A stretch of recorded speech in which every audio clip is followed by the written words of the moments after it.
Jangan kacau. Nak air, ni air. Yang mana? Ini dalam masa. Tak, yang ni nanti. Ana nak kena cek dulu.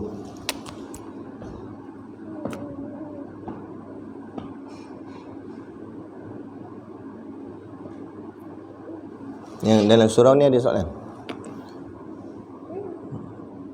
Assalamualaikum. Waalaikumsalam. Solat orang sakit dan dalam kapal terbang perlu menghadap kiblat tak?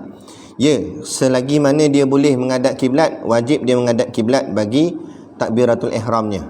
Kita belajar itu dalam bab sembahyang kan. Wajib menghadap kiblat. Tak kiralah sama ada dia orang sakit ke, tak wajib kena pusing katil sakit dia tu di kepala dan dadanya menghadap kiblat. Nak contohnya mana? Orang kata katil ni menghadap macam ni tapi kiblat sana. Jadi pusing kejap. Allahu Akbar. Rukun seterusnya apa? Baring kat atas katil tu. Duduk atas katil tu tak menghadap kiblat tak apa dah lepas tu. Yang pertama tu kena menghadap kiblat. Begitu juga dalam kapal terbang. Dalam kapal terbang kita berijtihad lah. Ataupun tanya lah apa nama yang jaga kapal terbang tu, pramugari dia apa semua tu. Kadang depa boleh tengok dia ada dalam kapal terbang dia ada kompas dia. Kan? Tapi kalau dia pun tak tahu, kita menyangka dengan ijtihad kita, tengok cahaya matahari ke bagaimana kan. Lepas tu kita ijtihad. Kalau salah sekalipun ijtihad kita, dimaaflah. Tapi kita ijtihad, okey rasa sini tengok pada matahari ni, kita menghadap situ. Lepas tu tak apa lah. Lepas tu duduk balik terbang. Tapi sujud sikit, jangan sujud bawah kursi tu. Jadi tak boleh bangun, payah pula. Assalamualaikum warahmatullahi wabarakatuh. Ustaz nak tanya, betul ke dalam pimpinan PAS tertinggi ada mohon pencerahan? Yang ni anda jawab personal lah. Ni ada. Maafkan saya ada yang tersinggung sebab saya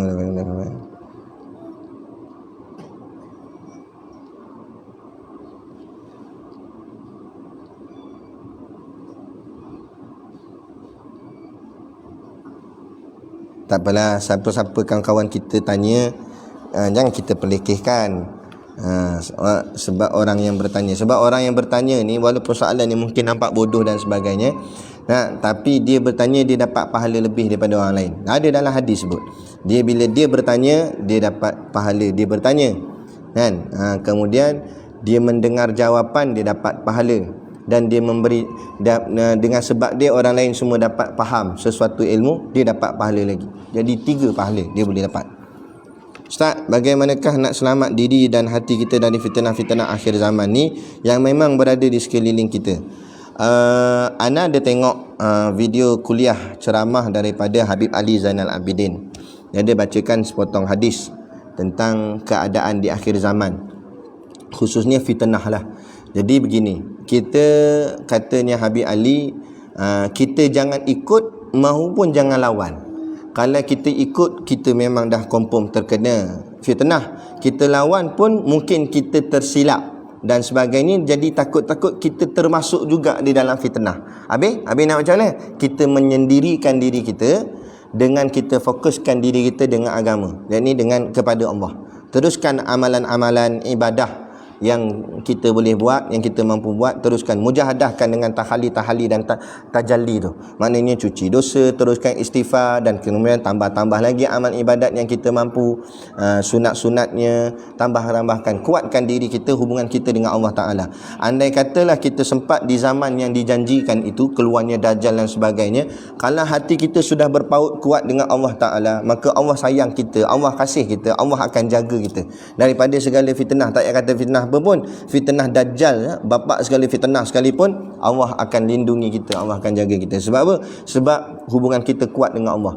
Tapi kalau kita duduk sibuk dengan macam-macam jenis fitnah, sedangkan diri kita dengan Allah pun semakin jauh, jadi kita khawatir. Sebab itulah kita sebut, siapa yang nak jaga kita? Yang nak jaga kita bukan kita, yang nak jaga kita Allah. Maka kalau Allah yang jaga kita, tak perlu kita risau dah. Tapi nak memastikan Allah jaga kita, kita dulu kena jaga Allah. Maksud jaga Allah ni maknanya kuatkan hubungan kita dengan Allah, eratkan. Macam mana nak kuatkan hubungan kita dengan Allah? Kuatkan dengan amal ibadatnya. Maka bila kekuatan kita kuat dengan Allah Ta'ala, maka insya-Allah Allah akan pelihara kita, Allah akan jaga kita. Bila Allah jaga kita, tak adalah kerisauan lagi di hati kita, kerana penjaga kita itu ialah Rabbil Alamin, Tuhan sekalian alam. Ada lagi soalan lain-lain? Kalau tak ada, kita untuk petang kita ni, di sini pertemuan kita, tazkirah kita pada petang ni. Dan sekali lagi juga saya mengucapkan jutaan dan ribuan terima kasih kepada pihak surau yang sudi menjemput saya untuk memberikan tazkirah pada petang ni, yang dapat kita kongsikan pada petang ni. Ada satu soalan lagi.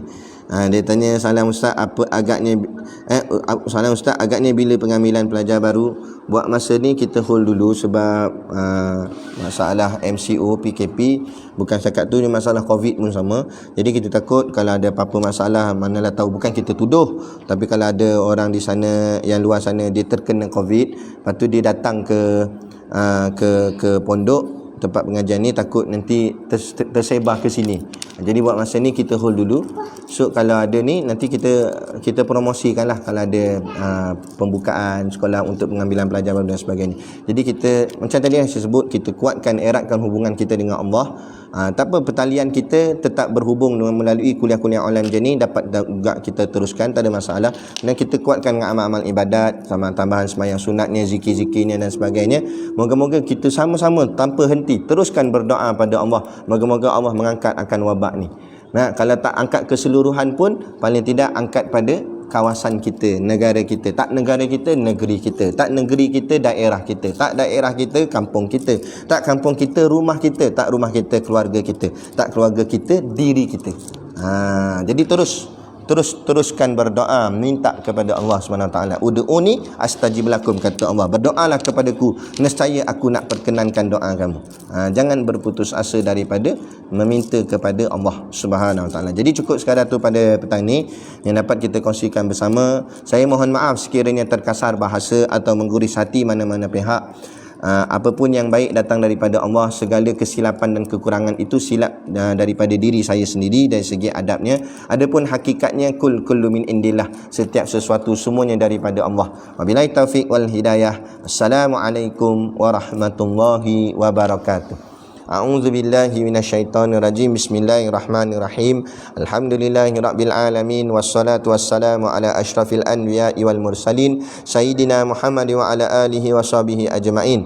Allahumma taqabbal minna salatana wa du'aana innaka antas samiul alim wa tub alaina innaka antat tawwabur rahim. Allahumma ja'al dinana dinan nabi Muhammadin sallallahu alaihi wasallam, wa islamana islamal muslimin, wa imanana imanal mu'minin, wa salatana salatal wa a'malana a'mal solihin, wa niyatana niyatal mukhlisin, wa dhunubana ya Allah dhunubal mustaghfirin, wa hayatana hayatal ulama, wa mautana bimauti syuhada, wa adkhilnal jannata ma'al anbiya'i alaihimus salatu wassalam. Rabbana atina fid dunya hasanah wa fil akhirati hasanah wa qina azabannar wa qina azabannar wa qina azabannar. Sallallahu ala khairi khalqihi sayyidina Muhammad wa ala alihi washabihi wasallam. Subhana rabbika rabbil izzati amma yasifun, salamun alal mursalin, alhamdulillahi rabbil alamin. Amin ya rabbal alamin. Taqabbalallahu minna wa minkum.